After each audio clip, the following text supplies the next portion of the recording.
Hello, I'm going to spend the next few minutes going over the instructions for the files that were sent to you via Egnyte. So at a minimum, you should see 4 files in your folder, and the maximum amount could vary. It's possible to have as many as 6, maybe even more files than that.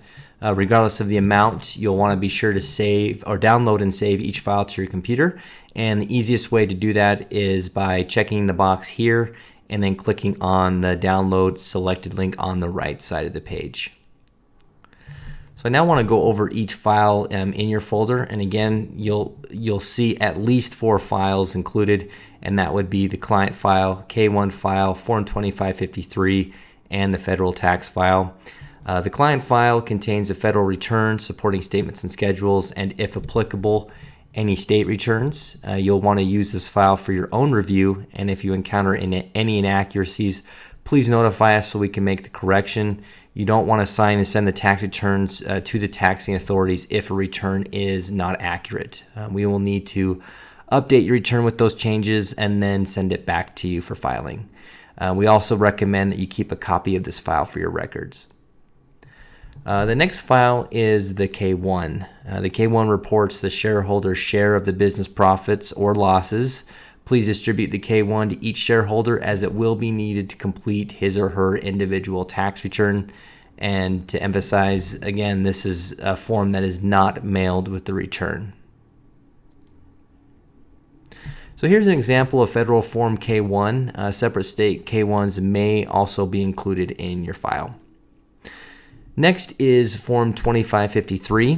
Form 2553 makes the S election on your entity.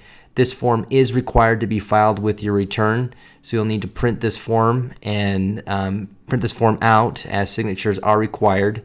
And since the election is late, you will need to send some additional documentation along with Form 2553, and those pages will be included in this file after the first 2 pages of Form 2553. Here are the first 2 pages of Form 2553. Any officer of the corporation needs to sign and date the bottom of page 1. On the second page, each shareholder needs to sign and date next to his or her name.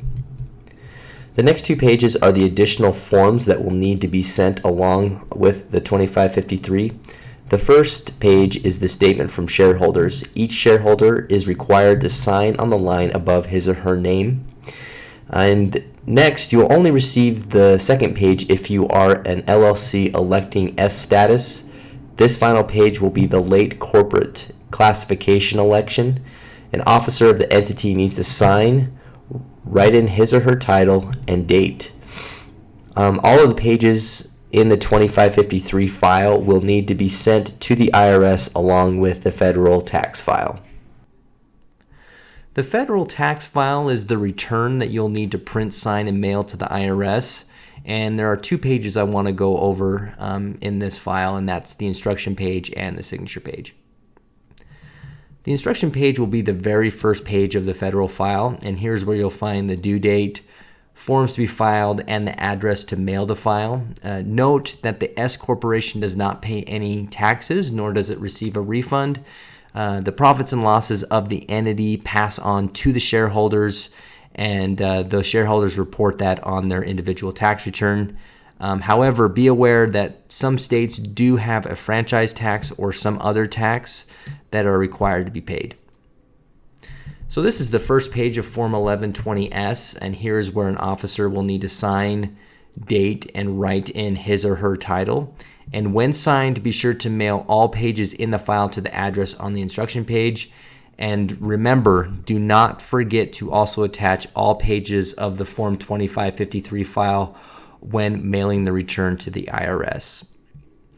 So one form you may receive is a state file. And in this video, I'm going to use a California corporate return as an example. And other state returns will probably look similar to this one.